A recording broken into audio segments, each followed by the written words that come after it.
ঢাকার মিরপুর থেকে স্বাগত জানাচ্ছি। খালেদ মহিউদ্দিন জানতে চাই অনুষ্ঠানে। আজ আমাদের অনুষ্ঠানে এমন একজন অতিথি আমাদের সঙ্গে রয়েছেন যার আলাদা করে পরিচয় দেওয়ার কোনো দরকার নেই। বাংলাদেশের রাজনীতিতে তিনি সর্বদাই আলোচিত, কখনো হয়তো সমালোচিত, কখনো হয়তো প্রশংসিত, কিন্তু আলোচনার বাইরে তিনি কখনো থাকেননি। শামীম ওসমান আজকে আমাদের অনুষ্ঠানে আপনাকে স্বাগত জানাই। জনাব শামীম ওসমান, আপনাকে আমাদের অনুষ্ঠানে পেয়ে আমরা আপনাকে আমরা কি বলবো, আমরা খুবই উৎফুল্ল এবং আমরা অনেকগুলো বিষয় নিয়ে আপনার কাছে জানতে চাইবো। আপনাকে আমাদের অনুষ্ঠানে আবারও জি ধন্যবাদ খালেদ জনাব ভাই। শামীম ওসমান। আপনি আমাকে মনে করে আপনাদের এই একটি অত্যন্ত জনপ্রিয় চ্যানেলে বাইরের থেকেও মনে করেছেন, এই জন্য আমিও আমার পক্ষ থেকে আপনাদের কৃতজ্ঞতা জানাচ্ছি এবং যারা এই অনুষ্ঠান দেখছেন এবং দেখবেন তাদের সকলকে আমি আমার সালাম জানাচ্ছি, শুভেচ্ছা জানাচ্ছি এবং দোয়া জানাচ্ছি।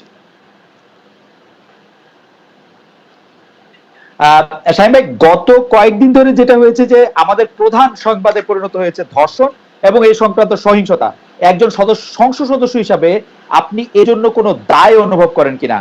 আপনি বক্তৃতায় বলেন আপনার চেয়ে বড় মাস্তান আর নাই, অন্য দলকে সামলাতে পুলিশ বা অন্য বাহিনীর দরকার নাই আপনার। আপনি তো একা নন, নিশ্চয়ই বাংলাদেশের সবগুলি জায়গায় আপনার মতো এরকম আমি যদি মাস্তান শব্দটি ব্যবহার নাও করি এরকম রয়েছেন। তারপরও এই ধর্ষণ এবং এই সংক্রান্ত সহিংসতা কেন হচ্ছে? সংসদ সদস্য হিসেবে আপনার দায়। খালেদ ভাই, আমি প্রথমেই আপনাকে বিনয়ের সাথে বলতে চাই, আমি এখানে সংসদ সদস্য হিসেবে কথা বলতেই চাচ্ছি না। আমি বলতে চাচ্ছি যে একজন সাধারণ মানুষ হিসাবে, একজন কন্যার বাবা হিসাবে, একজন মায়ের সন্তান হিসাবে, একজন স্ত্রীর স্বামী হিসাবে, একজন বোনের ভাই হিসাবে। এবং আমি মনে করি আমি আর আপনার অনুভূতির মধ্যে এখানে কোনো পার্থক্য নাই, যারা আমরা মনুষ্যত্ব নিয়ে চলি। আপনি আপনার জায়গা থেকে মনুষ্যত্ব নিয়ে আজকে এই ব্যাপারে লড়াই করছেন, কথা বলছেন। আমি আমার জায়গা থেকে মনুষ্যত্ব নিয়ে এই জায়গায় লড়াই করছি। আর সেই মনুষ্যত্ব থেকে একজন পুরুষ হিসাবে আমি প্রথমেই ক্ষমা চেয়ে নিচ্ছি সারা পৃথিবীতে এবং বিশেষ করে বাংলাদেশে যারা ধর্ষিত হয়েছেন এই পুরুষ সমাজ দ্বারা এবং নিগৃহীত হয়েছেন। আমি সেই সকল মানুষের কাছে পুরুষ সমাজের হয়ে আমি তাদের কাছে বিনীতভাবে ক্ষমা চেয়ে নিচ্ছি। খালেদ ভাই, আমি যেটা মনে করি এটা কোনো রাজনৈতিক ব্যাপার না। এটা হচ্ছে মানুষ যখন মনুষ্যত্ব হারিয়ে পশুত্ব বহন করে তখনই এই ঘটনাগুলির সৃষ্টি হয় এবং এই ঘটনা আজকের থেকে না, আদিম যুক্তিই ঘটে আসছে। বাট বিষয় যেটা হচ্ছে যে যাদের উপরে ঘটছে তাদের যে আত্মচিৎকার, তাদের যে মানে মনের ভিতরে ক্ষোভ, তাদের যে সম্ভ্রমহানি, যে কতটুকু নির্দয়ভাবে তাদেরকে ধর্ষিত হতে হয়, যার কারণে অধিকাংশ ধর্ষিতাই কিন্তু শেষ পর্যন্ত নিজের জীবনটাকেই ছেড়ে দিতে হয় এবং অনেকেই শুধু ধর্ষিত তো দূরের কথা, ইফটিচিং এর কারণেও কিন্তু পৃথিবীতে বহু মানুষকে এবং বাংলাদেশেও আমরা দেখেছি অনেকে কিন্তু আত্মহত্যার পথও বেছে নিতে হয়। তো সেখানে এই দায় থেকে আমি মনে করি আমরা যারা সমাজের সচেতন মানুষ, আমি আপনি সকলেই যারা আমরা মনে করি যে এই সমাজের কাছে আমরা দায়বদ্ধ, আমরা মনে করি এই দায় থেকে আমরা কেউই সংসদ সদস্যই হই, মন্ত্রী হই, কিংবা সাংবাদিক হই, কিংবা সাধারণ মানুষই হই, এই দায় থেকে কিন্তু আমরা কেউই মুক্ত না। আমি বিশ্বাস না, সেটি আপনি ঠিকই বলেছেন সাহেব। আমি আপনার বক্তব্যের সাথে একমত, কিন্তু এই যে মানুষের যে আপনি বলছিলেন যে পাশবিক বা পশুর মতো হয়ে যাওয়া, সেই প্রক্রিয়াটার ক্ষেত্রে আমরা যদি দেখি যে মানুষ হইতে পারে, যে আপনার কথা ঠিক যে মানুষের মধ্যে অনেকেই অপরাধ প্রবণ, কিন্তু ক্রমাগত অপরাধ সংগঠনের সাথে ক্ষমতার একটা সরাসরি যোগসূত্র রয়েছে সাহেব ভাই। অনেক ক্ষেত্রেই দেখা যাচ্ছে অভিযুক্তদের আস্ফালন আমরা দেখতে পাচ্ছি এবং ভাবছে অপরাধ বড় হলেও তারা পার পেয়ে যেতে পারবে। আপনি এই বিষয়ে যদি একটু মন্তব্য করেন। আপনি দেখবেন যে যারা অপরাধ করছে, মানুষ অপরাধ করবে, অপরাধ করে লুকিয়ে থাকবে, কিন্তু আমরা দেখতে পাচ্ছি অনেকে অপরাধ করে বুক ফুলিয়ে হাঁটছে, আরো বড় অপরাধের হুমকি দিচ্ছে, বেরিয়ে আসছে। সেই আস্ফালনের আপনি কি মন্তব্য করবেন? এবং অনেকেই বলছে যে এর সাথে ক্ষমতার একটা সরাসরি সম্পৃক্ততা আমি রয়েছে। আপনার সাথে একেবারে দ্বিমত করব না খালেদ ভাই। হ্যাঁ, এর সাথে আজকেও দেখলাম যে আজারবাইজানে লাখ লক্ষ মানুষ মাঠে নেমেছে, হাজার হাজার মেয়ে মাঠে নেমেছে। কেন? একজন কিশোরীকে ধর্ষণ করে তাকে পুড়িয়ে মেরে ফেলা হয়েছে। হ্যাঁ, তো এই যে আমি এই স্ট্যাটিস্টিক্সটা যদি আমি এখন আমেরিকা, ইউরোপ সব জায়গায় নেই, আমি যদি এটাকে জাস্টিফাই করতে চাই যে তার জন্য বাংলাদেশে এটা হবে, আমি কিন্তু সেই ধরনের মানুষ না। কারণ আমার সেটা বলা হবে আমি তাহলে সমান অপরাধী হয়ে যাব। যে ধর্ষণ করছে তাকে ইনডাইরেক্টলি অর ডাইরেক্টলি আমার সাপোর্ট দেওয়া হবে বলে আমি মনে করি। আর ক্ষমতার দম্ভিকতা একটা জিনিস, এটা কিন্তু সত্য। আমি একটা জিনিস আপনাকে খুব পরিষ্কারভাবে একটু জানাতে চাই যে মাননীয় প্রধানমন্ত্রী একটা মেসেজ দিয়েছেন জাতির জনকের কন্যা শেখ হাসিনা। উনি বলেছেন, যেটা আমাদের কাছে বলেছেন কয়েকদিনের মধ্যেই, যেটা বলেছেন খুব পরিষ্কার কথা, আমার ভালো লেগেছে কথাটা, যে যারা অপকর্ম করে, হ্যাঁ, সে যদি সাধারণ মানুষ হয় সে দেশ ও জাতির শত্রু। আর যারা অপকর্ম করে কিংবা আমার দলের নাম ব্যবহার করে, সে দেশ এবং জাতির শত্রু, আমার দলের শত্রু এবং আমার ব্যক্তিগত শত্রু। এই কথাটা উনি খুব পরিষ্কারভাবে একটা মেসেজ আমাদেরকে দিয়েছেন। এখন বিষয়টা হচ্ছে যে রাজনীতিটা নাম ব্যবহার যারা করছে, এই কারণে আমরা যারা রাজনীতিটাকে একটা মহৎ কাজ হিসেবে বেছে নিয়েছি, আমরা মনে করেছি এটা মানুষের সেবা করার একটা পন্থা। আমরা যারা রাজনীতিতে এসেছিলাম একটা দাবি নিয়েই এসেছিলাম। আমরা যখন খালেদ ভাই রাজনীতি করতে এসেছি 14 বছর বয়সে 1975 সনের সেপ্টেম্বর মাস থেকে মার খাওয়া শুরু হয়েছে, তখন কিন্তু এই চিন্তা করে আসি নাই যে আমরা রাষ্ট্রীয় ক্ষমতায় আসবো, এই চিন্তাও করে আমরা আসি নাই যে কিন্তু কিন্তু কিন্তু কিন্তু সাহেব ভাই, আমি একটু সাহেব ভাই, আপনাকে আপনার অনুমতি নিয়ে আমি একটু মাঝখান থেকে আপনাকে থামাই। আপনি কিন্তু বলছেন যে যে আসলে একটি মেসেজ দেওয়া হয়েছে যে যারা অপরাধ করবে, অপকর্ম করবে, তারা দেশ, জাতি, দল সবাই শত্রু। কিন্তু আপনার কাছে কি মনে হয় যারা এই অপকর্ম করছে, যারা ক্ষমতার পাশে থেকেও সেই দাম্ভিকতা দেখাচ্ছে, আস্ফালন করছে, এবং বিশেষ করে তৃণমূল পর্যায়ে তাদের এই সাহসের উৎসটা কোথায়? তারা কেন মনে করছে তারা অপরাধ করে পার পেয়ে যাবে? এই ব্যাপারটাকে আমি এভাবে বলি। আমি অ্যাকচুয়ালি খালেদ ভাই গত 20-25 দিন ধরে আমার উপরে খুব ট্রমা গেছে। আমার পুরো পরিবার করোনায় আক্রান্ত হয়েছিলেন, আপনাদের দোয়ায় আল্লাহর রহমতে এখন মুক্ত হয়েছেন, কিন্তু সম্পূর্ণ শারীরিক সুস্থ হন নাই। তো আমি গত 3-4 দিন ধরেই মিডিয়ার সাথে কথা বলছি, তার আগে আমি কথা বলতেও পারিনি। এবং তখন আমি মাননীয় স্বরাষ্ট্রমন্ত্রী সাহেবকে এবং আইজিপি সাহেবকে ফোন করেছিলাম। আমি এই আপনি যে কথাটা বলেছেন ঠিক একই প্রশ্ন আমি করেছিলাম যে আমাকে যখন জিজ্ঞেস করা হবে আমার উত্তরটা কি হবে, এবং স্বরাষ্ট্রমন্ত্রী সাহেব এবং আইজিপি সাহেব আমাকে একটা প্রশ্নের উত্তর সরাসরি দিয়েছেন যে দেখেন, এবং আইজিপি সাহেব খুব সুন্দর করেই দিয়েছেন উত্তরটা, যে উনি একটা কথা বললেন যে শামীম ভাই একটা কথা আমরা বলতে চাই খুব পরিষ্কার ভাবে, যে আমাদের বিভাগ আছে কয়েকটি বিভাগ, এবং এর মধ্যে একটা আছে আমাদের নির্বাহী বিভাগ এবং একটা আছে বিচার বিভাগ। আপনি নিজেও বিচার বিভাগের লোক খালেদ ভাই, আপনি ম্যাজিস্ট্রেসি করেছেন, আপনি আইন সম্বন্ধে আমার চেয়ে অনেক বেশি জানেন এবং আমি বুঝেন এবং জ্ঞানও রাখেন, আমি বিশ্বাস করি। সেখানে উনি বলেছেন যে নির্বাহী বিভাগ আমরা যারা আছি, যে এই সময় যারা বিশেষ করে ধর্ষণের ঘটনাটা কিংবা অন্য যেই ঘটনাগুলি রিসেন্টলি ঘটেছে যেগুলি জাতির বিবেককে নাড়াচাড়া দিয়েছে, ধরেন আপনি করোনাকালে দুর্নীতি কিংবা ধর্ষণ, হ্যাঁ, এই ধরনের কথাগুলি যেগুলি হয়েছে, যে সেইখানে কেউ যারা ঘটনার প্রকৃত অপরাধী তারা কেউ পার পেয়েছে কিনা, আমি সেই প্রশ্নই তাদের বলেছিলাম যে পার পেয়েছি কিনা। আমাকে স্বরাষ্ট্রমন্ত্রী মহোদয় ব্যর্থহীন কণ্ঠে বলেছেন, শামীম ভাই আমরা কাউকে ছাড় দেই নেই, নেত্রীর নির্দেশ আছে, আমরা ছাড় দিব না। আর আইজিপি সাহেব আরেকটা কথা সুন্দর বলে,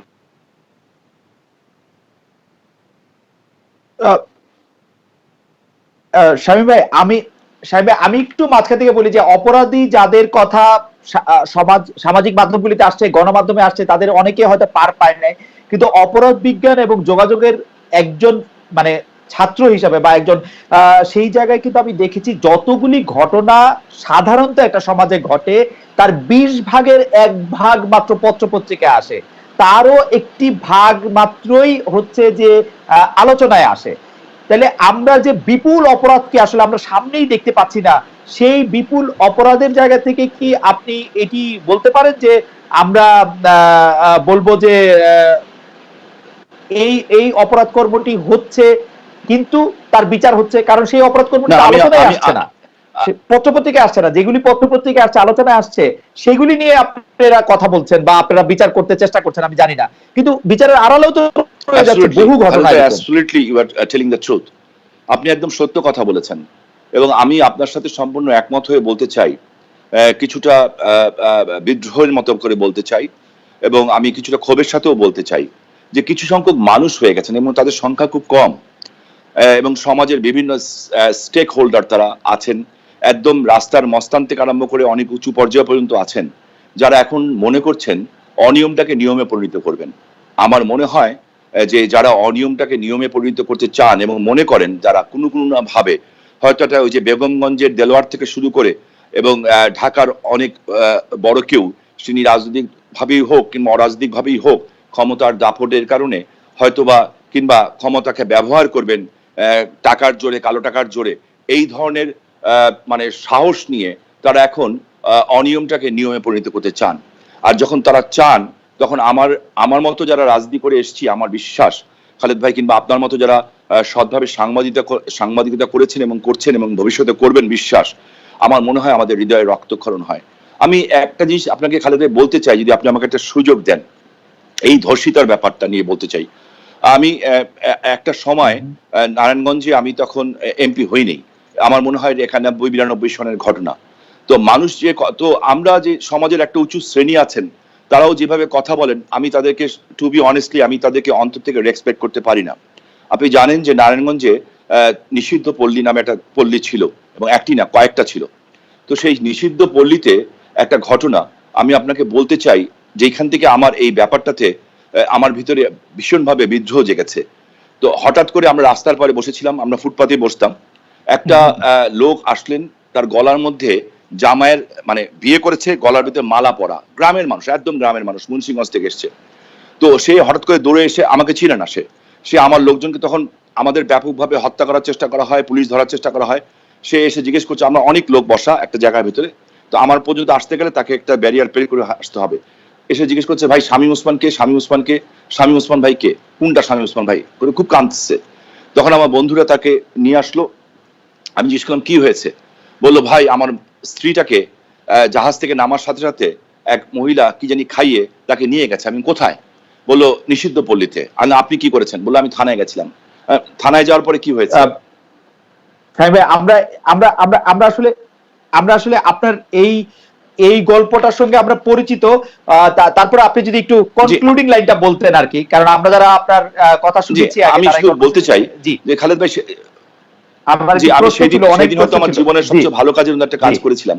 ওই নিষিদ্ধ পল্লীতে আমি কোনোদিন দেখিনি ভিতরে কি অবস্থা, বাট এরপরে আমার ভিতরে একটা জিনিস জাগে খালেদ ভাই, যে আপনি অপরাধ বিজ্ঞান নিয়ে পড়েছেন, সমাজ কল্যাণ অনুষদ ঢাকা বিভাগ থেকে আমি তাদেরকে অনুরোধ করি যে ওটার ভিতরে কি অবস্থা জানার জন্য, এবং সেখানে দেখা যায় তারা আমাকে জানায় ওখানে ১২ থেকে ১৫,০০০ মেয়ে আছে যাদের বয়স, এর মধ্যে ৪,৫০০ মেয়ে আছে যাদের বয়স ১১ বছরের নিচে। আমার কাছে লজ্জা লাগে, ঘৃণা লাগে। আমি পবিত্র কাবা ছুঁয়ে কসম খেয়েছিলাম আল্লাহর কাছে যে আমি পুনর্বাসন করব, উচ্ছেদ না। এবং আজকে আমি আপনি এটি করেছেন শামীম ভাই, কিন্তু আমি আপনাকে ওই জায়গাটা যদি আপনি বিশ্লেষণ করতেন, মানুষ বুঝতে পারবে যে আমি কার কথাটা বলতে চাচ্ছি। খালেদ ভাই, তখন আমাকে মন্ত্রী হওয়ার প্রবঞ্চনা ছিল। আমি কাবা শরীফ ছুঁয়ে যখন আসলাম, আমি আমার নেত্রী, যাকে আমি মাতৃতুল্য নেত্রী বলি, শেখ হাসিনা, আল্লাহ সাক্ষী, আমি তার কাছে আসি এবং যে বলি আমি যে কাবা শরীফ ছুঁয়ে আমি শপথ করেছি যে আমি এটাকে পুনর্বাসন করব, এবং আমি তাকে এটাও বলি যে এটার মধ্যে বাধা আসবে। কিন্তু প্রতিদিন থানায় ৪৫ লক্ষ টাকা দেওয়া হতো শুধু তখনকার দিনে। তখন উনি আমাকে একটা কথা বলেছিলেন, ভালো কাজ করলে বাধা আসবে এবং আল্লাহর কাজ করলে অনেক বেশি বাধা আসবে। আজকে প্রয়াত নাসিম ভাই নাই, মরহুম, উনি চলে গেছেন দুনিয়া থেকে। ডক্টর মোজাম্মেল সাহেব সমাজ কল্যাণ মন্ত্রী, উনিও চলে গেছেন। এই দুইজনকে ডেকে সাথে সাথে মাননীয় প্রধানমন্ত্রী ৪ কোটি টাকা দিয়েছেন, এবং সেই মেয়েগুলিকে আমরা পুনর্বাসিত করেছি এবং সুন্দর একটা জীবনে গেছে। এবং আমার কথা যেটা হচ্ছে, আপনাকে কংগ্রেচুলেশন। জি বলেন। আপনাকে কংগ্রেচুলেশন। আমাদের অনেক প্রশ্ন রয়েছে। আমার একটা বড় কৌতূহল আছে যে আপনি কিন্তু এই কথা স্বীকার করেছেন যে বেগমগঞ্জের ওই দেলোয়ার বাহিনীর মতো এবং ঢাকাও এরকম বহু লোক রয়েছে যারা ক্ষমতার কাছাকাছি থাকার জন্য বা ক্ষমতার কথা বলে বা ক্ষমতার দাপট দেখিয়ে তারা বিভিন্ন রকম অন্যায় বা অপকর্ম করছেন।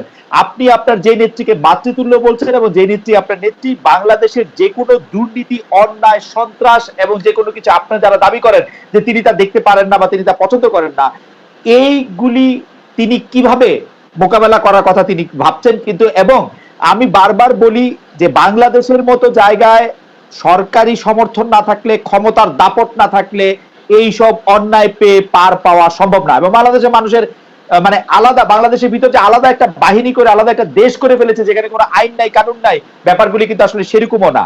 সেই ক্ষেত্রে আপনি এগুলির মধ্যে কি বলবেন যে এর মধ্যে কার কতটা দায়? এটি প্রশাসন, আপনারা যারা আইন প্রণেতা, যিনি বাংলাদেশের প্রধানমন্ত্রী, তার কার দায় আসলে এখানে বেশি? আমি বলবো, আমরা যখন রাষ্ট্র পরিচালনার দায়িত্বে আছি, আমাদের মাননীয় ওবায়দুল কাদের ভাই, আমাদের সাধারণ সম্পাদক, উনি কিন্তু পরিষ্কারভাবে বলেছেন যে আমরা যেহেতু সরকারে আছি, এই দায় আমরা এড়াতে পারি না। আমিও মনে করি আমরা এই দায় এড়াতে পারি না, এবং আমি এটাকে বিশ্বাস করি যে এই সমস্ত কিছু, এই ধরনের যে অপকর্মগুলি হচ্ছে কিংবা যেগুলি, তাতে সবচেয়ে বেশি ক্ষতিগ্রস্ত কে হচ্ছে? কার গায়ে ময়লা পড়ছে? সরকারের গায়ে ময়লা পড়ছে। সরকারের গায়ে ময়লা পড়লে প্রধানমন্ত্রীর গায়ে ময়লা পড়ছে। বাট একটা জিনিস মনে করতে হবে যে সমাজে উনি একটা পার্লামেন্টে একটা ভাষণ দিয়েছেন, খালেদ ভাই, আপনি শুনেছেন যে এইটা কিন্তু হঠাৎ করে শুরু হয় নাই। যুগ যুগ ধরে সামরিক শাসন বিভিন্ন কিছু দিয়ে শুরু হয়ে এই যে একটা গাছের যে শিকড় বেরিয়েছে, এত শক্ত মহিরু হয়ে গেছে, শিকড় একদিক দিয়ে কাটছেন তো আরেক দিক দিয়ে বাঁচছে। কয়েকদিন আগে আলোচনা ছিল রেজেন্ডের শাহেদ, আজকে কিন্তু শাহেদের যাবজ্জীবন হয়েছে, গ্রেফতার হয়েছে, যাবজ্জীবন হয়েছে অস্ত্র মামলাতে, ছাড় কিন্তু কেউ পাচ্ছে না। বাট বেসিক্যালি যে প্রবলেমটা হচ্ছে যে আমরা আমাদের ভাবমূর্তিটা নষ্ট হচ্ছে। আর একটা মানুষ, আমরা আরেকটা জিনিস আমার কাছে এই কালচারটা ভালো লাগে না, যে আমাদের মধ্যে অনেকেই বলেন যে মাননীয় প্রধানমন্ত্রী বলেছেন, মাননীয় প্রধানমন্ত্রী করেছেন, মাননীয় প্রধানমন্ত্রী বলেছেন। ওয়াই? কেন উনি কেন বলবেন? What is my duty? আমার কাজ কি, আমার দায়িত্ব কি? আমার কি বিবেক বোধ নাই? আমার কি, আর আমি যদি দায়িত্ব পালন করতে না পারি তাহলে আমার দায়িত্ব ছেড়ে দেওয়াই উচিত। আমি মনে করি এটাই আমার শ্রেয়, আমি মনে করি অন্তপক্ষে এইটা। কারণ খালেদ ভাই 58 বছর হয়ে গেছে, আর হয়তো বেশি দিন থাকবোও না। So that's why I want to telling the truth. আর আমরা যারা রাজনীতি করি, রাজনীতিটা এখন একটা জিনিসই করি, যাতে মৃত্যুর পর যাতে মানুষ বলে যে লোকটা ভালো মানুষ ছিল। That's it. ওকে, আমার এই প্রশ্ন ছিল, আমরা দর্শকদের উদ্দেশ্যে একটি মানে একটি পোল করেছিলাম, যে দর্শকদের উদ্দেশ্যে একটি প্রশ্ন রেখেছিলাম, আপনি আসবেন, সেটিও দর্শকরা জানেন। যে প্রশ্নটি হচ্ছে এরকম: প্রিয় দর্শক, দেশে অপরাধ, সন্ত্রাস ও দুর্নীতির দায় কি শুধু ক্ষমতাসীনদের? শতকরা 85% বলেছেন হ্যাঁ ক্ষমতাসীনদের, না বলেছেন শতকরা 15%। 10,000 জন, আমি যখন এই পোলটি দেখেছি তখন 10,000 জন তাতে ভোট দিয়েছেন। পরে ভোট সংখ্যা আরো, মানে ভোট আরো দিচ্ছেন আর কি। 85% বলেছেন হ্যাঁ, 15% বলেছেন যে না। আপনি, আপনাকে প্রশ্নটি আমি আরেকটু সরাসরি করতে চাই শামীম ভাই। আপনি অনেক প্রশ্নের সরাসরি জবাব দেন, এবং আপনি আজকে যখন এখানে আসার আগে আপনার সঙ্গে আমার কথা হচ্ছিল, আপনি বলেছিলেন যে একজন মানুষ হিসাবে যেন আপনাকে একজন প্রশ্ন করা হয়। আমি একজন মানুষ হিসাবে এবং আপনাকে একজন রাজনৈতিক নেতা হিসাবে, এই সরকারের একজন অংশ হিসাবেও আমি আপনাকে প্রশ্ন করতে চাই, আইন শৃঙ্খলা রক্ষায় আপনার সরকারের প্রতি জনগণের আস্থা আছে বলে মনে করেন? আপনার কাছে আপনার সংসদীয় এলাকার লোকজন কি বলে? আমরা জানি প্রতিদিন আপনার সঙ্গে 100 থেকে 1000 জন মানুষ দেখা করতে আসে, সেটি আপনি ঢাকায় থাকেন, নারায়ণগঞ্জে যান, আপনার সঙ্গে দেখা করতে আসেন। আপনার এলাকার সংসদীয় লোকজন আপনাকে কি বলেন যে আইন শৃঙ্খলা রক্ষায় সরকারের প্রতি জনগণের আস্থা রয়েছে কিনা? আমি তো জাতীয় পর্যায়ের নেতা না, আমার এলাকাটা ইন্ডিভিজুয়াল। হ্যাঁ, আমি আমার এলাকাতে যেমন আল্লাহ রহমতে বলতে পারি যে গতকাল রাত্রে আমার এসপি সাহেবের সাথে কথা হলো যে আমাদের এলাকার অবস্থা কি। আমাদের এলাকায় যে কটা ধর্ষণের মামলা এসছে, এবং তারেক ভাই, খালেদ ভাই, আরেকটা জিনিস আমি আপনাকে ক্লিয়ারিফাই করতে চাই। আমি কিন্তু সবার আগেই বলেছি, এবং হয়তো এটা হতে যাচ্ছে, আমি কিন্তু পরিষ্কারভাবে বলেছি আমি ধর্ষণের শাস্তি মৃত্যুদণ্ড হওয়া উচিত। আমি নিউজ 24-এ সেদিন একটা বক্তব্য দিয়েছিলাম, তখন আমাকে যিনি হোস্ট উনি বলেছেন আপনি একটা ল মেকার্স হয়ে এই কথাটা বলছেন, এটা কি আপনি ল ব্রেক করছেন না? আমি বলছি যে হ্যাঁ করছি হয়তো বা, বাট আমি এটা বলতে চাই। এই কথাটাও খালেদ ভাই আপনার মধ্যে বলতে চাই আমি, যে বিকজ এই যদি এই যে বিভিন্ন দেশে বিভিন্নভাবে সাজা হয়, যেমন মঙ্গোলিয়াতে সাজা হয়, যেমন ধরেন কথা যে যে ধর্ষিতা সে কিন্তু নিজের সাজাটা প্রয়োগ করে। তো আমিও মনে করি বাংলাদেশে ফাঁসি হওয়া উচিত, এবং ফাঁসি অন্তপক্ষে 4-5টা ঘটনা সবার সামনে হওয়া উচিত, কিন্তু জেলখানার ভিতরেই হোক, ওই ধর্ষিতার সামনে হওয়া উচিত, এবং 1 ঘন্টা সময় দেওয়া উচিত যে ধর্ষক ধর্ষিত করেছে, যে ওকে 1 ঘন্টা সময় তোমাকে দিলাম, তুমি পারলে ওকে কনভিন্স করো, দেন তোমার সাজা রিডিউস করা হবে। তো এটা নিয়ে অনেকে বলছে যে কেন বললা, আমি বললাম এই কারণে, একটা মেয়ে যখন ধর্ষিত হয় তার যে আত্মচিৎকার, ভাই বাপ দুনিয়ার এমন কোনো ডাকে না তাকে মুক্তি পাওয়ার জন্য, অন্তপক্ষে ও শুনুক ওই ডাকটা, ওই অমানুষের, ওই পশুর ওই ডাকটা শুনুক, যাতে সে তার এই ফাঁসির মৃত্যুদণ্ড থেকে বাঁচার জন্য করে। সো আমরা রাজনীতি করে এটা বলতে চাই, আমি কোনো অবস্থাতেই বলবো না যে we are the perfect, but আমরা যারা পলিটিক্সটা করে এসেছি, আজকে আপনি যে প্রশ্নটা করছেন, যখন এই প্রশ্নটা আমাকে করেন, আমরা যারা রিয়েল পলিটিক্সটা করে এসেছি, সবকিছু নিয়ে বোমা হামলায় ক্ষতবিক্ষত হয়ে মৃত্যুর সাথে পাঞ্জা লড়ছি, তখনও বলেছি শেখ হাসিনাকে বাঁচান। আমরা যখন এই আদর্শটাকে ধারণ করি, আমাদের খুব কষ্ট হয় যে সবটা কথাই আপনাকে আমি বলতে পারি। কিন্তু কিন্তু কিন্তু শামীম ভাই, আপনি গতকাল আপনি এসপি সাহেবের সঙ্গে কথা বলেছেন, তিনি আপনাকে একরকম পরিস্থিতি জানিয়েছেন, কিন্তু আমরা কিন্তু দেখেছি নারায়ণগঞ্জের যে এসপি, সাবেক এসপি ছিলেন, তার সঙ্গেও কিন্তু আপনার মানে এক ধরনের, যেটি মিডিয়াতে আসছে, আপনি তাকে পছন্দ করেন নাই, উনি আপনার সম্পর্কে বা বিভিন্ন রকম কথা বলেছেন। তো সেটি কিরকম, এবং সেটি কি এরকম যে আপনার তাকে পছন্দ হয় নাই বলে তাকে চলে যেতে হয়েছে, নাকি তার আপনাকে পছন্দ হয় নাই বলে সে বিভিন্ন সময় বিভিন্ন কথা বলে, মানে এই সম্পর্কে যদি আপনি একটু বলতেন, যেহেতু নারায়ণগঞ্জের এসপি সাহেবের কথা উঠলো। বেসিক্যালি বিষয়টা সেরকম না। ওনাকে কোন ঘটনার পরিপ্রেক্ষিতে উদ্ধার করা হয়েছে এটা আপনিও আমার চেয়ে ভালো জানেন একজন মিডিয়া পার্সন হিসেবে। আর একটা এসপি সাহেবের সাথে একটা সংসদ সদস্য হিসাবে আমি যখন তোয়ামকোজে ভিপি ছিলাম তখন হলে ঠিক ছিল, এখন না। হ্যাঁ, তোয়ামকোজে ভিপি থাকা অবস্থায় আমরা সামরিক বাহিনীর সাথে লড়া করেছি, আমরা সামরিক প্রধানদেরকেও আটকে রেখেছিলাম। সো ওই লেভেলে আমার না, আমাদের রুটটা মাটির তলে খুব শক্ত এবং আমরা অনেক পেয়ে গেছি খালেদ ভাই। আমরা একটা মায়ের 3টা ভাই আমরা এমপি হয়েছি, বাবা ছিলেন এমপি, দাদা ছিলেন এমপি, 3 জেনারেশন ধরে। হ্যাঁ, অভাব দেখেছি, অনটন দেখেছি, পয়সা দেখেছি, কষ্ট দেখেছি, দেশ ছাড়া হয়েছি। তো একটা জিনিস করতে চাই, মানুষের জন্য কাজটা করতে চাই, বাট আপনি যে কথাটা বলছেন, আমি যদি আপনি আমাকে আমি ওপেনলি বলতে চাই, আপনি যদি আমাকে এক কথায় জিজ্ঞেস করেন যে শামীম ভাই, ভাই হিসাবে জিজ্ঞেস করছি আপনি কি সন্তুষ্ট, আমি বলবো না, আমি সন্তুষ্ট না। বিকজ আমি এই কারণে বলবো, এই দলটা বাংলাদেশ আওয়ামী লীগ, এই দলটার জনক হচ্ছেন জাতির জনক বঙ্গবন্ধু শেখ মুজিবুর রহমান, যিনি দেশটাকে স্বাধীন করেছেন। এই দলটাকে নিয়ে একটা মহিলা তার বাবা মা ভাই সবকিছু হারিয়ে এই দলটাকে নিয়ে রাষ্ট্রীয় ক্ষমতায় এসেছেন 21 বছরে খালেদ ভাই আমার হাত দিয়ে আমার 49টা ভাইকে দাফন করতে হয়েছে, এতগুলি রক্তের উপর দিয়ে আমাদের আসতে হয়েছে এই ধরনের মানুষের চেহারা দেখার জন্য না, যারা আমাদের নামের উপরে ব্যবহার করে, দলের উপরে ব্যবহার করে তারা লুণ্ঠন করবে আর তার দায়িত্ব আমরা নিব, নট অ্যাট অল। আমরা কথা বলবো এবং আমি আপনাকে একটা কথা জি। তো আপনার কাছে এই এই এই এই পরিষ্কার লাইনটা আপনি একদম কন্টিনিউ করেন। আমি মাঝখানে একটু বলি, আপনার কাছে কেন মনে হয় যে একজন পুলিশ অফিসার, সত্যি কথা বলতে আপনি যে পুলিশ অফিসারের কথা বলছেন সেই পুলিশ অফিসার আর আমি একই ব্যাচে, মানে আমি জয়েন করেছিলাম, আমি বেরিয়ে এসেছি, উনি মানে আমরা মানে অত সিনিয়র পুলিশ অফিসারও না, একটি পুলিশ অফিসারের এরকম ক্ষমতা নাকি একজন এমপির এত ক্ষমতা? উনি অনেকবার বলেছেন যে কোন এমপি, মানে ব্যাপারগুলি এরকম দাঁড়ায় কেন, মানে কার ক্ষমতা, মানে ক্ষমতার বলয়গুলি, মানে এইটার ইয়াটা আমরা একটু বুঝতে চাই সাহেব, আপনি যদি আমাদেরকে একটু খোলাসা করে বলেন। আপনি ঠিকই বলেছেন যে তোলারাম কলেজের ভিপি হয়তো মানায় একজন এসপির সাথে এই ধরনের, এখন বিষয় যেটা হচ্ছে কি আমি আপনাকে প্রথমেই বলেছি একটা কথা, যে সমাজের একটা শ্রেণী হয়ে গেছে এবং শ্রেণী খুব বেশি না, কিন্তু এটা 1% 2%। হ্যাঁ, এই 2% 1% লোক, হ্যাঁ, তারা অনিয়মটাকে নিয়ম বানাতে চায় এবং যারা চায় তাদের পাওয়ারটাকে আপনি একদম লেস হিসেবে ধরবেন না। আর আমরা যারা এটাকে করতে চাই না, কিংবা আমি এখনো মনে করি খালেদ ভাই, আমি আপনাকে খুব সাহসের সাথে বলতে চাই, বিশ্বাসের সাথে বলতে চাই, যে কোনো রাজনৈতিক দলের নেতাকর্মী হোক, এখনো আমার মনে হয় 90% রাজনৈতিক দলের নেতাকর্মী ভালো আছেন, ভালো মানুষ, তারা মানুষের জন্য কাজ করতে চান। বাট মানে এটি কোন কোন কোন গবেষণা বা কোন হিসাব বা কোন বিবেচনার উপর আপনি বলতেছেন?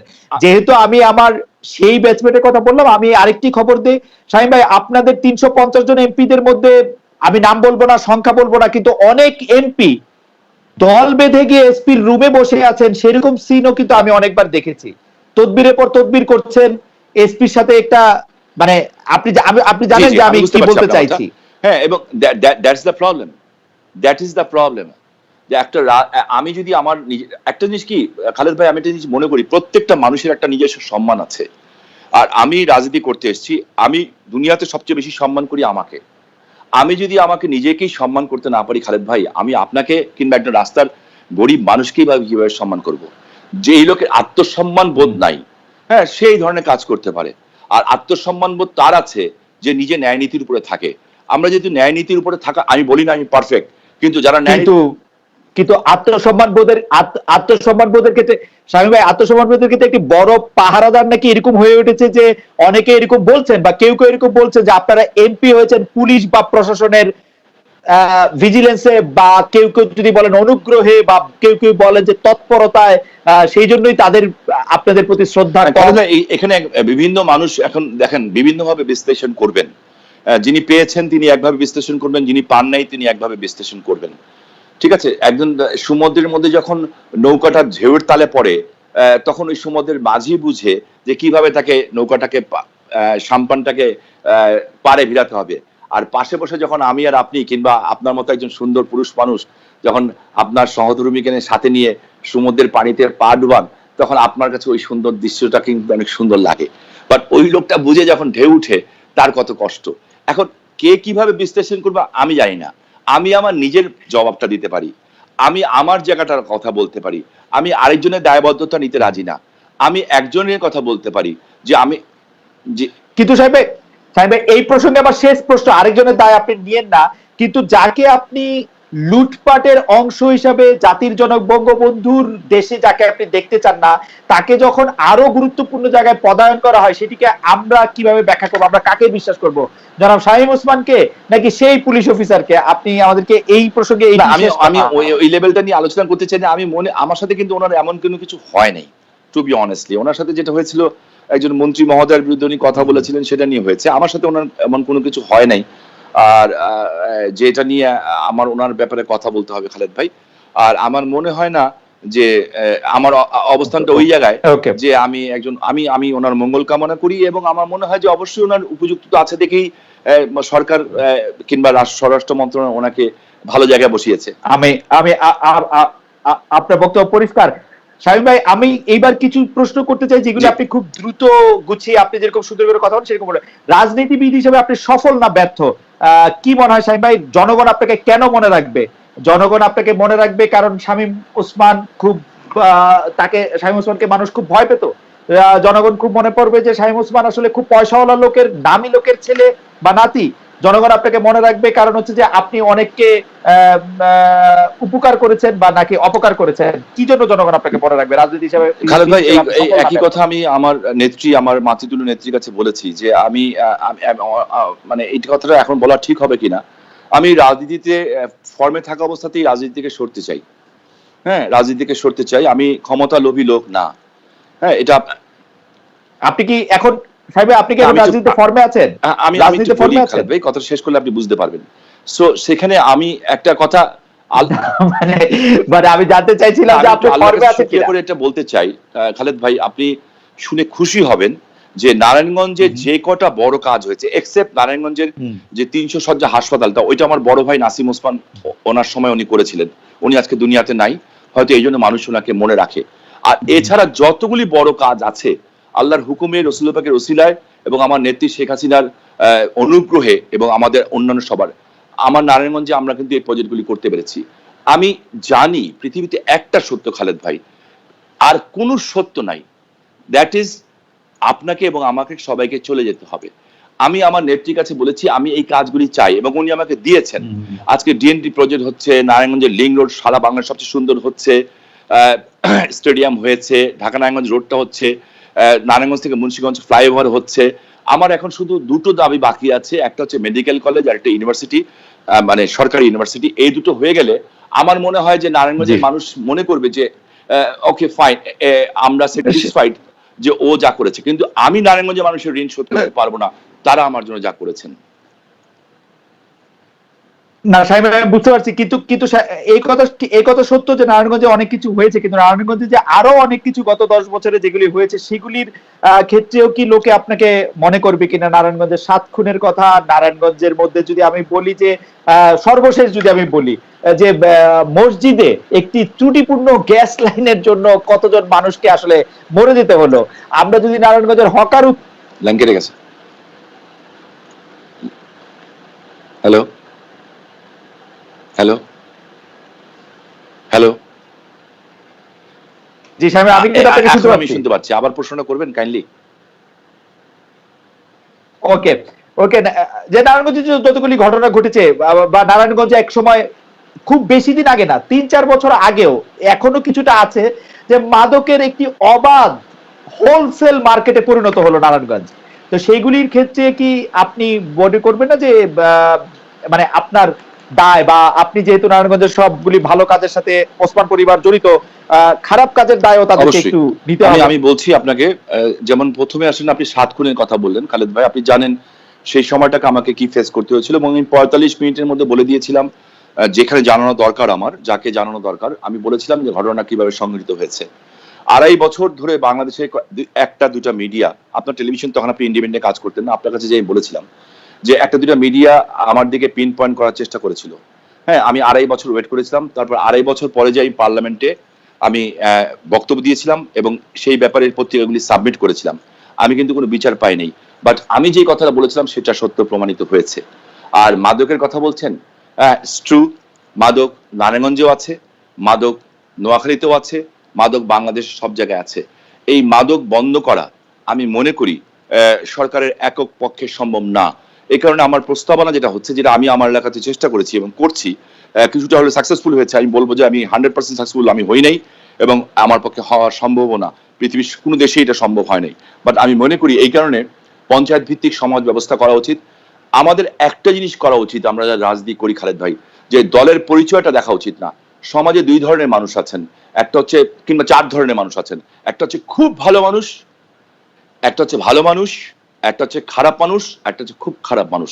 এই খুব ভালো মানুষগুলিকে সামনে দিয়ে, ভালো মানুষগুলিকে সাথে নিয়ে সে যেই দল করুক না কেন, আমরা যদি এলাকা ভিত্তিক, ওয়ার্ড ভিত্তিক পঞ্চায়েত ব্যবস্থা গড়ে তুলি এবং আমরা যারা রাজনীতি করি তাদেরকে যদি সমর্থন দেই, আমার মনে হয় যে আমরা 100% না পারলেও অনেকটা পারবো ইনশাল্লাহ মানুষকে শান্তি দিতে। আমি সেই চেষ্টাটা করতেছি খালেদ ভাই। শামীম ভাই, আমরা কিন্তু দেখেছি যে আমরা দেখেছি কোনো একটা জায়গায় যদি মাদকের প্রসার ঘটতে হয় বা মাদকের প্রসার ঘটে, তাহলে ওই অঞ্চলের বা ওই জায়গার সবচেয়ে ক্ষমতাবান যিনি আছেন তিনি বেনিফিশিয়ারি হন বা তিনি বেনিফিশিয়ারি থাকেন, বা তার একটি আমি কি বলবো, তার একটি সিস্টার কনসার্ন হিসেবে সেটি থাকে। আমরা নারায়ণগঞ্জের সবচেয়ে ক্ষমতাবান লোক হিসেবে চিনি হচ্ছে জনাব শামীম ওসমানকে। শামীম ওসমানের নাম জানি। আপনি কি মনে করেন যে এই মাদকের যে এই প্রসারটা, সেই প্রসারটা ঠেকাতে আপনার কোনো কিছু করার ছিল যেটি আপনি করেন নাই? আর অন্যভাবে একটি দুষ্ট লোকের মতো আপনার অনুমতি নিয়ে যদি বলি, আপনি কি নারায়ণগঞ্জের মাদক ব্যবসার ভাগ আপনি এই পেয়েছেন? প্রশ্নটা যদি একটা লোকের কাছে করেন, তাহলে আমার মনে হয় যে উনি পুলিশের কাছে খুব সম্মানিত লোক। এখন উনি বোধহয় ডিআইজি খুলনা থেকে বোধহয় কোথাও এসছেন, আপনি তার নামটা জানেন, ডক্টর মুহিত। হ্যাঁ, তো আমি ওনাকে নিয়ে কাজ করেছিলাম, ডক্টর মোহিতকে নিয়ে কাজ করেছিলাম প্ল্যান ওয়াইজ। এবং প্ল্যান ওয়াইজ কাজ করার মধ্যে থেকে আমরা যেটা করতে পেরেছিলাম দুজনে মিলে, এবং আমি এর আগে একজন এসপি সাহেব পেয়েছিলাম, মমিল্লা পাটোয়ারি, এখনো যিনি এসপি আছেন ইনিও সৎ, ভালোভাবে কাজ করছেন। তো অ্যাকচুয়ালি বিষয়টা হচ্ছে যে রক্ষক যদি ভক্ষক হয় তখন কিছু করার থাকে না। হ্যাঁ, আলটিমেটলি কিন্তু ব্লেমটা এসে সরকারের উপরে কিংবা সরকারি দলে আমরা যারা আছি আমাদের উপরে এসে পড়ে। এখন টু বি অনেস্টলি আমি এই জন্য একটা কথা বলেছিলাম কয়েকদিন আগে একটা টেলিভিশন চ্যানেলে, আমি আপনার মাধ্যমে জানাতে চাই। আগে এই ফোরামটার, আপনি জানেন খালেদ ভাই, আপনি যদি ম্যাজিস্ট্রেসি করেছেন, আমাদের প্রত্যেকটা জায়গায় কিন্তু লোকাল লেভেলে একটা আইন শৃঙ্খলা কমিটি আছে। আগে যখন এই কমিটিতে কথা হতো, এবং ওই কমিটিতে সকল শ্রেণী পেশার মানুষ আছেন, বার আছে, সাংবাদিক আছে, পলিটিশিয়ান আছে, সমাজের ব্যবসায়ীরা আছেন, সবাই আছেন। তখন যখন এই বিষয়টা আলোচনা হতো আমি দেখতাম খুব তড়িৎ গতিতে ওটার অ্যাকশন হতো। বাট এখন আমার মনে হয় না যে আগে যেই পরিমাণ তড়িৎ গতিতে অ্যাকশন হতো এখন এটা হয় না। এখন আপনি বলেন তাহলে কি আপনি ব্যর্থ? সামহাউ ইয়েস, আমি ব্যর্থ। সাহেব, আমি আপনাকে একটি জিনিস মনে করে দিই। সাহেব, আমি আপনাকে একটি জিনিস মনে করে দিই, যেটি আপনি বলেছিলেন ইন্ডিপেন্ডেন্ট টেলিভিশনে এসে সারা পৃথিবীকে সারপ্রাইজ করে আপনি কিন্তু তখন সরকারের সবচেয়ে এলিট ফোর্সটার দিকে, আমি নারায়ণগঞ্জের 7 খুনের সময় আমি কথা বলছি, সরকারের সবচেয়ে এলিট ফোর্সের ক্ষেত্রে আপনি ইঙ্গিত করেছিলেন। এবং আমার একটি সম্পূর্ণ প্রশ্ন জবাবে আপনি সরাসরি সে সময় বলেও দিয়েছিলেন যে এইখানে খোঁজ করতে হবে, যত বড় সেটি হোক সেটি হবে। আপনি কি মনে করেন সেটি এখন বন্ধ আছে? আপনি কি মনে করেন যে মেজর সিনহার মৃত্যুর পরে বা এরকম ঘটনার ক্ষেত্রে আমরা সেটি দেখি নাই? যদি সেটি বন্ধ না হয়, সেটি কেন বন্ধ হয় না আপনি এটা যদি আমাকে একটু বলেন। আর রক্ষকের ভক্ষক হওয়ার প্রসঙ্গ আপনি যদি একটু ব্যাখ্যা করেন তাহলে আমাদের লোকজনের বুঝতে সুবিধা হতো। শামীম ভাই, একটু যদি বলেন যে কোথায় রক্ষক ভক্ষক হচ্ছে মাদকের এই বিষয়গুলিতে, আমাদের যদি খুব অল্প সময়ের মধ্যে বলেন। আমাদের সময় শেষে আসছে, আপনার সাথে কথা বলতে মাদকের স্টেক হোল্ডার আছে, এবং মাদকের স্টেক হোল্ডার যদি মানে আইন শৃঙ্খলা বাহিনী থেকে যদি আমি বিশ্বাস করি মনে প্রাণে আইন শৃঙ্খলা বাহিনী এককভাবে না, সাথে যদি সচেতন মানুষ একসাথে এগিয়ে আসে, তাহলে আমার মনে হয় না যে মাদকটাকে 100% নির্মূল আপনি করতে পারবেন না, বাট অবশ্যই এটাকে এমন এক জায়গায় নিয়ে যেতে পারবেন যেটাতে আগামী প্রজন্ম, আমাদের একটা সুস্থ প্রজন্ম গড়ে উঠতে পারবে। বাট এখন মাদক একটা ভয়াবহতা, এই যে রেপ যেটা হচ্ছে, ধর্ষণ হচ্ছে, এটারও কিন্তু আমার মনে হয় মাদকের একটা ইফেক্ট আছে। আর আপনি যেটা বলছেন আমি খুব পাওয়ারফুল, আমার কাছে আগে মনে হতো যখন আমি তুলনাগঞ্জে ভিপি ছিলাম কিংবা এমপি হই নাই, কিংবা 96 এর পরেও যখন এমপি হয়েছি 2001 পর্যন্ত, যে আমি আসলে পাওয়ারফুল। বাট আমার কাছে মনে হয় সামহাও যে আমি অসহায় খুব একটা মানুষ। বিকজ আমাকে এখন দায়িত্ব নিয়ে যদি কথা বলতে হয়, আমার হাতটা পাটা দুটি বাঁধা। এখন যেহেতু হাত পা দুটি বাঁধা, আমি সব কথা সবটা পরিষ্কারভাবে বলতে পারি না। আর যার কাছে বলি ওনার কাছেই বলা যায়, আর কারোর কাছে বলা যায় না রেজাল্ট পাওয়ার জন্য। সো আমি একটা কথা বলতে, শাহীন ভাই, আপনি আপনি দাবি করেন বা আপনার কথায়, আপনার বক্তৃতা আমরা দেখেছি যে সামরিক শাসনের সময় যে কোনো সময় আপনার হাত পা বাঁধা ছিল না, এই সরকারের সময় এসে আপনার হাত পা বেঁধে রাখা হয়েছে কেন? ওইভাবে আমি বলছি না যে হাত পা বাঁধা, বিকজ আমি একটা রেসপন্সিবল পার্সন। হ্যাঁ, তো আমি আমার দায়িত্বটা অন্য কারোর উপর চাপাতে চাই না। আমি মনে করি নারায়ণগঞ্জে যদি কোনো খারাপ ঘটনা ঘটে, তাহলে আমরা যারা জাতীয় সংসদ সদস্য আছি, মেয়র আছি, চেয়ারম্যান আছি, মেম্বার আছি, জনপ্রতিনিধি আছি, of course we have to take the responsibility. আমাদেরকে রেসপন্সিবিলিটি নিতে হবে। আর না হলে যেটা আপনার টেলিভিশন চ্যানেলে আমি বলেছিলাম যে এই ঘটনা র‍্যাব ঘটিয়েছে, ওই কথা বলার সৎ সাহস থাকতে হবে। কারণ সাদাকে সাদা বলবো, কালোকে কালো বলবো, এই কথা আমার নেত্রী জাতির জনকের কন্যা শেখ হাসিনা আমাদেরকে শিখিয়েছেন। আর যদি বলতে না পারি, রাজনীতি না করা আমাদের উচিত বলে আমি মনে করি। শামীম ভাই, বর্তমানে দেখি আপনি সাদাকে সাদা বলেন না কালোকে কালো বলেন, বর্তমানে এমপিদের মধ্যে অর্থাৎ 350 এমপির কতজনকে আপনি সন্ত্রাস বা দুর্নীতি মুক্ত মনে করেন? আপনার পার্লামেন্টের একজন সহকর্মী এমপি এখন কুয়েতের জেলে বন্দী, বিষয়টি আপনি আসলে কিভাবে দেখেন? 350 জন আছেন আপনার সামনে, আপনি সহ, প্রধানমন্ত্রী সহ, আপনি কতজনকে মনে করেন দুর্নীতি মুক্ত, সন্ত্রাস মুক্ত, এবং তারা মানে আমি বলবো যে যেরকম এমপি আপনি চান সেরকম এমপি? আমি আমি আমি আমি ধন্যবাদ খালেদ ভাই আপনাকে এই প্রশ্নটা। আমি প্রথমে আপনি যে কুয়েতের ঘটনাটা বললেন, হ্যাঁ, যে কুয়েতের যে ঘটনাটা, আমার কাছে এই ব্যাপারটা অনেকে, এখন আপনাকে আপনি বলবেন যে আপনি এটা কিভাবে বলছেন, আমার কাছে ভেরি ইন্টারেস্টিং লাগে। হ্যাঁ, কুয়েত সরকার বলছে সে মানি লন্ডারিং করেছে, এটা তার বিরুদ্ধে অভিযোগ, আর হিউম্যান ট্রাফিক করেছে। তো হিউম্যান ট্রাফিক মানে বাংলাদেশ থেকে লোক নিয়ে ওই দেশে নিয়ে গেছে, ঠিক আছে, ফাইন, আমি তাকে ডিফেন্ড করছি না, বাট আমি আপনার কাছে জিজ্ঞেস করবো যে কোনটা বেটার। আর ওই দেশ থেকে টাকা পাচার করে বাংলাদেশে পাঠিয়েছে। আমার কাছে, উনি কিন্তু স্বতন্ত্র দলের এমপি, আমি তাকে চিনিও না, আমার সাথে একবার দুইবার কথা হয়েছে, বাট আমার ভেরি ইন্টারেস্টিং, আমি কাকে বেশি খারাপ বলবো? যে লোকটা কুয়েতে থেকে পয়সা কামিয়ে কুয়েতের সরকারকে পয়সা খাইয়ে বাংলাদেশে পয়সা পাঠিয়েছে তাকে, না যে লোকটা বাংলাদেশে পয়সা কামিয়ে বাংলাদেশের টাকা বিদেশে পাচার করেছে তাকে? এটা হলো আমার প্রথম আপনার প্রশ্নের উত্তর। আর দ্বিতীয় প্রশ্নের উত্তর যেটা হচ্ছে যে আপনি বলেছেন 350 এমপির মধ্যে আপনি সবাইকে পারফেক্ট মনে করেন কিনা। আমি নিজেকেই পারফেক্ট মনে করি না, বাট আমি একটা জিনিস মনে করি, সবার আমার না, পারফেক্টের কথা আমি বলি নাই। আমি বলছি 350 জন এমপির কতজনকে আপনি সন্ত্রাসী এবং দুর্নীতিবাজ মনে করেন, বা কয়জন সন্ত্রাসী বা দুর্নীতি মুক্ত? দেখেন, আমি যদি আপনাকে এখন এই কথার উত্তর দিতে যাই, তাহলে আপনিও একজন আইনের ছাত্র, আমিও একজন আইনের ছাত্র। তো যেহেতু আপনি আইন করে ম্যাজিস্ট্রেসি করেছেন, আমিও আইন পাস করেছিলাম সারা বাংলাদেশে, আমি ল পাস করেছিলাম, এবং একটা ছোটখাটো ছাত্র হিসাবে আমি ষষ্ঠ স্থান অধিকার করেছিলাম। আমি কেউকেই আমি দোষী বলতে পারি না যতক্ষণ পর্যন্ত তার উপরে দোষ প্রমাণিত না হয়। বাট আপনি যদি জিজ্ঞেস করেন যে আর ইউ স্যাটিসফাইড, আমি বলবো নট ট্রুলি। আমাদের আরো বেশি জনসম্পর্কিতা বাড়াতে হবে, জনগণের আরো কাছে যেতে হবে। আমাদের ব্যর্থতার কারণে একজনের উপরে চাপ বেশি পড়ছে আমি বলে মনে করি। একটা মানুষ 19 ঘন্টা কাজ করছে, আর এখানে হেলথ ডিপার্টমেন্টে করোনার সময় চুরি হচ্ছে। সো আমরা শুধু তার উপরে চাপাচ্ছি, এবং তাকে দিয়ে we are enjoying our power, and those people যারা এনজয়িং দেয়ার পাওয়ার একজন মানুষকে দিয়ে, আই হেট দেম। না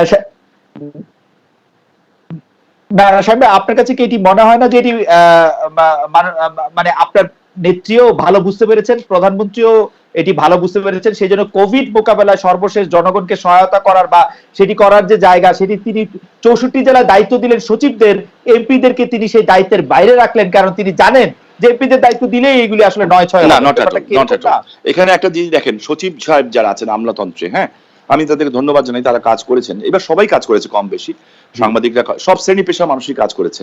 আবার অনেকে যাদের কাজ করার কথা ছিল তারা কাজ করেননি। তো যে বিষয়টা হচ্ছে যে এই যে আমলাতন্ত্র যেটা হয়েছে, এমপিরা তো তার দায়িত্ব সে জনগণের পাশে থাকবে। আমলাতন্ত্র কি হচ্ছে খালেদ ভাই, আপনি নিজেও জানেন, একজন সচিব যখন চেয়ারটা মোছা হয়, দুইজন মিলে চেয়ার মুছে, একজন পানি ঢেকে দেয়, আরেকজন চা দেয়, তারপর উনি বসেন। আমি বলবো এইটা হলো মাননীয় প্রধানমন্ত্রীর, আমি বলবো একটা অন্যতম সফলতা, যে এই সর্বোচ্চ পর্যায়ে আমলাতন্ত্রকে। এমপিরা বসার সময় কি হয়, চেয়ার মুছে না? এমপিরা বসার সময় চেয়ার মুছে না বসার জন্য? হ্যাঁ, আমরা চেয়ারও পাই না, we don't need the chair. আমরা আমাদের আমাদের চেয়ারটা আচ্ছা, হওয়া উচিত, অনেকের কাছে হয়তো চেয়ারটা ইম্পর্টেন্ট, হয়তো তারা অনেক ভালো জায়গায় আছেন, আবার অনেকের কাছে চেয়ার হচ্ছে মানুষের হৃদয়ে স্থান করে নেওয়া, ওর চেয়ে বড় চেয়ার কিচ্ছু হয় না।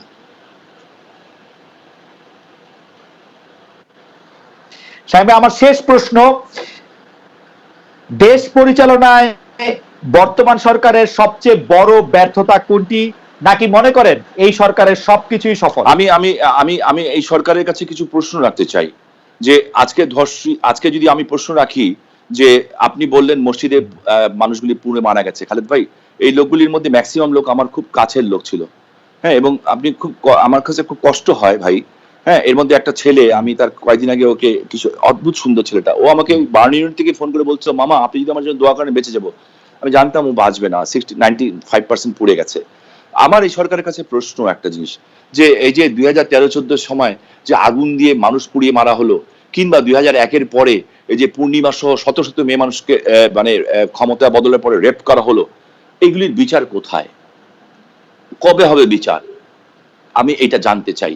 আমি স্বরাষ্ট্র মন্ত্রণালয়ের কাছে জানতে চাই, বিচার বিভাগের কাছে জানতে চাই যে এগুলির বিচার বিলম্বিত করো। 85 জন মানুষ তো 13-14-তে আগুন দিয়ে পুড়িয়ে মারা হয়েছে, যেই কারণে শেখ হাসিনা বার্ন ইউনিট করতে হয়েছে, তাদের বিচার হলো না কেন? আমি আপনার মাধ্যমে প্রশ্ন রাখতে চাই, 2001-এ আমার উপরে বম ব্লাস্ট হয়েছে, আমি যেই সাক্ষী দিয়েছি সেই সাক্ষী ঘুরিয়ে দেওয়া হয়েছে সিআইডি অফিসার দিয়ে, আমার সাক্ষী সঠিকভাবে নেওয়া হয় নাই, আমি ওটার বিচার এখন পর্যন্ত পাই নাই, আমার 20 জন মানুষ মারা গেছে, আমি আদালতে যে বলেছি আমি এটা মানি না। ওকে ওকে, সেটি হচ্ছে, আপনি তো খুবই চমৎকার রাজনীতিবিদ, আপনি আসলে এত ভালো প্রশ্ন হ্যান্ডেল করেন, সেই জন্য আমি আর প্রশ্ন করব না। আমি একজন দর্শকের একটি মন্তব্য আপনার কাছে পড়ে শোনাতে চাই। আপনি ইচ্ছা হলে এটি নিয়ে মন্তব্য করবেন, ইচ্ছা হলে করবেন না, কিন্তু সেটি আমি একটু জোরে এবং মানে স্ক্রিনের দিকে তাকিয়ে আস্তে আস্তে পড়তে চাই। জিল্লুর রহমান ফারহান, আমাদের সেই দর্শকের নাম, তিনি বলেছেন আপনাকে উদ্দেশ্য করে, উনি তো খুবই আল্লাহওয়ালা লোক, বুকে হাত দিয়ে উনি কি বলতে পারবেন যে নির্বাচনে বিপুল ভোটে জয়লাভ করা হয়েছে জনগণের ভোটে, ভোট চুরি করে নয়? এখানে আমার মনে হয় যে ওনার, আমার ক্ষেত্রেটা আমি বলবো যে আমরা জনগণেরটা হয়েছি, আমি তো সব জায়গায় ছিলাম না, আর আমি এই কথাও বলবো না যে কোনো অনিয়ম হয়নি। আমার মনে হয় অনেক ক্ষেত্রে অনিয়ম হয়েছে, এবং একটা অতি উৎসাহী মহল নিজেদের স্বার্থ আদায় করার জন্য দে আর প্লেইং এ গেম, এবং এইটাকে অনেক সময় বলা হয় সরকারের ভিতরে সরকার থাকে, যাতে সরকারকে দুর্বল রাখতে পারলে they can take their benefit. আমার মনে হয় যে আওয়ামী লীগ এত দুর্বল না, আওয়ামী লীগের কর্মীরা এত দুর্বল না, আওয়ামী লীগের জনগণ থেকে এত বিচ্ছিন্ন না যে আওয়ামী লীগকে পাশ করতে হলে অন্য কোনো শ্রেণী পেশার মানুষের সহযোগিতা লাগবে। কিন্তু কেউ কেউ কোনো কোনো জায়গায় এই ঘটনাগুলি ঘটিয়েছে এই কারণে যাতে আওয়ামী লীগ সবলভাবে বঙ্গবন্ধুর স্বপ্নটাকে বাস্তবায়ন করতে যে বাধাগ্রস্ত হয়। তবে একটা জিনিস বলি, তাদের কপালটা ভালো যে পৃথিবীতে করোনা এসছে, যদি করোনা না থাকতো তাহলে তারা দেখতে পারতো জাতির জনকের কন্যা শেখ হাসিনার রূপ দেখতে পারতো। এবং আপনি বিশ্বাস রাখবেন, আমি শুধু ওই দর্শকের কাছে, আল্লাহর কাছে, আমি 2 বেলা কোরআন শরীফ পড়ি, 22 বছর তাহাজ্জুদ পড়ি, আমি ওনাকে একটা কথা বলতে চাই, শুধু আমার জন্য দোয়া করার, যদি করেন তো করবেন, আমি না থাকলে দেশে কিচ্ছু হবে না, কিচ্ছু হবে না। খালেদ ভাই, হয়তো আপনার কাছে একসময় মনে হবে আরে শামীম ভাইয়ের সাথে কথা বলছিলাম, লোকটা ভালো ছিল কিংবা খারাপ ছিল, একটা কমেন্টস করবেন, বাট ফর দিস কান্ট্রি আমার মনে হয় যে আমরা শেখ হাসিনাকে দরকার, এবং দরকার আমাদের আগামী প্রজন্মের জন্য, আপনার আমার সন্তানের জন্য। বঙ্গবন্ধুকে হারিয়ে আমরা অনেক পিছিয়ে গেছি, এখন ওনাকে দরকার, আমাকে আপনার দরকার নেই। আমার জায়গায় আমার মনে হয় নতুন প্রজন্মে আসার দরকার আছে বলে আমি মনে করি, যারা আমার চেয়ে ভালো, আমার চেয়ে কোয়ালিটি। আমার মনে হয় জনাব শামীম ওসমান অত্যন্ত চমৎকার ভাবে অনেকগুলি বিষয় আমাদের আলোচনার মধ্যে এসছেন, এবং অনেকগুলি প্রশ্নে তিনি খুব সরাসরি জবাব দিয়েছেন। সর্বশেষ তিনি যে বিষয়টি বলেছেন যে সরকারের ভিতরে একটি সরকারের কথা বলেছেন, অতি উৎসাহী কোনো একটা গ্রুপের কথা বলেছেন যারা আসলে এটি নিতে চান, এবং আপনারা নিশ্চয়ই জনাব শামীম ওসমানের অন্যান্য বিষয়গুলো যেভাবে তিনি উত্তর দিয়েছেন উপভোগ করেছেন। আমি এই মুহূর্তে বিদায় নিতে চাই।